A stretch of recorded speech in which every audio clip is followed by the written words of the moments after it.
Vous avez bien rigolé, Patrice, et bien parlé maintenant. Oui, eh bien, nous allons commencer par parler d'architecture avec NDA, New Design d'architecture et d'aménagement. Alors, si vous voulez savoir en fait ce qui se fait en matière d'architecture par les temps qui courent, c'est la bonne adresse. Alors, on vous y montre des hôtels, des bureaux, des institutions qui ont été rénovées en France et au-delà de nos frontières. Là, par exemple, vous êtes à Marrakech, sur un de ces fameux toits terrasses qui font le charme de la ville. Regardez cet hôtel à Lyon, qui a été rénové. Et puis, on vous emmène aussi à Paris, dans un célébrissime hôtel. La vue, je ne sais pas si vous la reconnaissez. Non.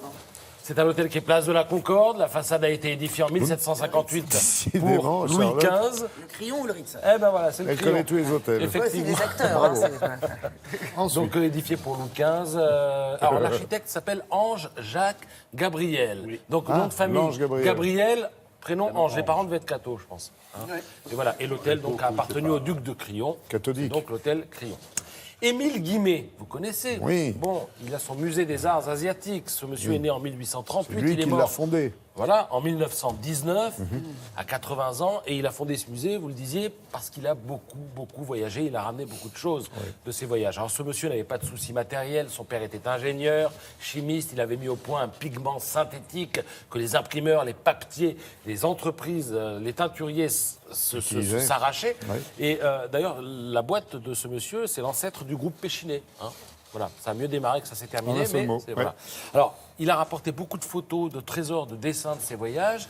Et les dessins, c'est très important, j'insiste là-dessus parce que Émile Guimet voyageait avec Félix Régamey, qui lui était peintre, et son travail était tombé dans l'oubli. Et là, il ressurgit à la faveur d'une exposition. Ce sont les croquis, vous voulez dire, voilà, de voyage. des croquis, alors parfois même de vraies peintures qu'il faisait, non pas sur place, mais quand il revenait. Voilà, quand il revenait. Il en est question ce matin dans le Figaro, et l'exposition au Musée des Arts Asiatiques dure jusqu'au 12 mars prochain.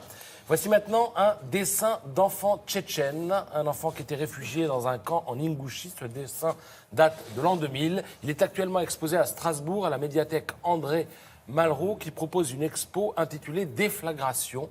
Alors c'est assez surprenant, c'est une expo qui recense des dessins d'enfants témoins de guerre et de génocide. Une démarche peut-être un peu particulière, mais la personne qui est à l'origine de cette expo dit que ça constitue en fait ces dessins des archives pour les historiens. Alors les dessins les plus anciens datent de la Première Guerre mondiale. Il y a aussi des dessins qui ont été faits en Syrie tout récemment, en 2017, cette année. Mais il y a des dessins qui viennent d'Iran, d'autres qui ont été faits pendant la guerre d'Espagne, donc dans les années 30.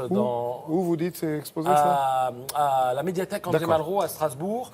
Des dessins qui datent du Vietnam et des dessins de la Deuxième Guerre mondiale, notamment des dessins d'anglais. Vous savez, les enfants anglais qui étaient à Londres, on les exilait en quelque sorte, on les évacuait à la campagne. Ils étaient séparés de leurs parents et les dessins racontent tout ça. Et alors, vous allez me dire, où a-t-on trouvé ces dessins? On les a trouvés dans les fonds de l'UNICEF. Le Secours populaire libanais a donné des dessins aussi. Human Rights Watch a donné des dessins, ainsi qu'on en a trouvé aussi dans des bibliothèques d'université.